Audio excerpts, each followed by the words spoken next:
नर्मदा काठावरील गावांना सेवा देण्यासाठी नवीन बोट एम्ब्युलन्स जिल्हा परिषदेच्या माध्यमातून उपलब्ध करून देण्यात आली। या बोटीचे लोकार्पण जिपअध्यक्ष डॉक्टर सुप्रिया गावित यांच्या हस्ते करण्यात आले। आमदार डॉक्टर विजयकुमार गावित, माजी खासदार डॉक्टर हिना गावित उपस्थित होते। केंद्र शासनाने निश्चित केलेल्या आधारभूत दरानुसार नाफेडमार्फत सुरू असलेल्या मूग, उडीद व सोयाबीन खरेदीच्या नोंदणीसाठी 31 जानेवारीपर्यंत मुदतवाढ देण्यात आली। जिल्हा पणन अधिकारी RS इगडे यांनी सांगितले। महिन्याच्या तिसऱ्या सोमवारी आयोजित करण्यात येणारा महिला लोकशाही दिन सोमवार 20 जानेवारी रोजी होणार। तक्रारदार महिलांनी जिल्हाधिकारी कार्यालयात उपस्थित राहावे, आपल्या समस्या, प्रश्न व तक्रारी लिखित स्वरूपात आणावे असे आवाहन करण्यात आले।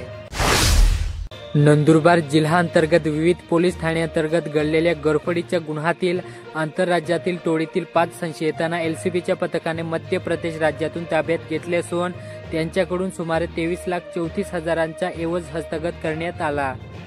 संशयितांना अटक करण्यात आल्याने 4 गुन्हे उघडीस आले। यामध्ये पोलीस वसाहतीमधील घरफोडी देखील उघडीस आली।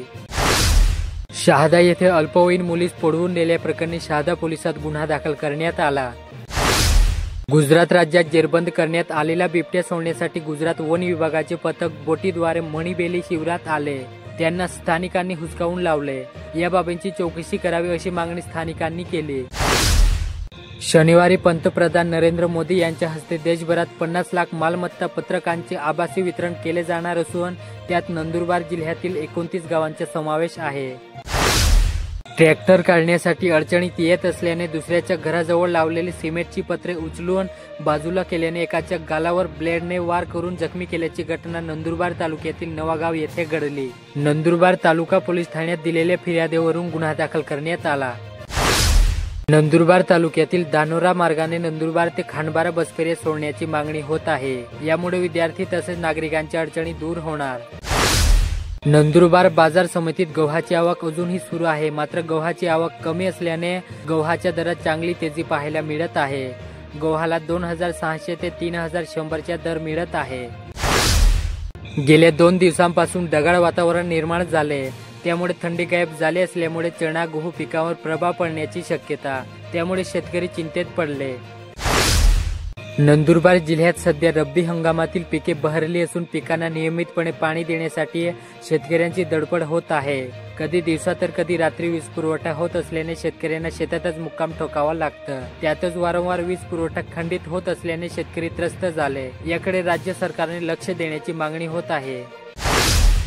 18 जानेवारी 2025 रोजी दुपारच्या वेळेत नंदुरबार शहर पोलीस ठाण्याच्या आवारात पोलीस अधीक्षक श्रवण दत्त S यांच्या अध्यक्षतेखाली तक्रार निवारण दिनाचे आयोजन करण्यात आलं होतं। या दिवशी पोलीस अधीक्षकांनी उपस्थित नागरिकांच्या समस्या, अडचणी जाणून घेतल्या। दडगाव पोलीस ठाण्यात कार्यरत पोलीस कर्मचाऱ्यांना कारवाईत पकडण्यात आलेला गांजा पोलीस स्टेशनला जमा न करता चक्क आपल्या घरात ठेवला होता।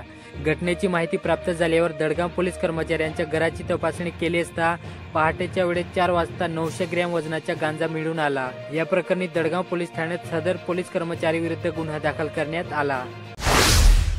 केंद्रीय युवा व्यवहार आणि क्रीडा राज्यमंत्री श्रीमती रक्षा खडसे यांच्या हस्ते 29 गावांना ई-प्रॉपर्टी कार्डचे वितरण करण्यात आले।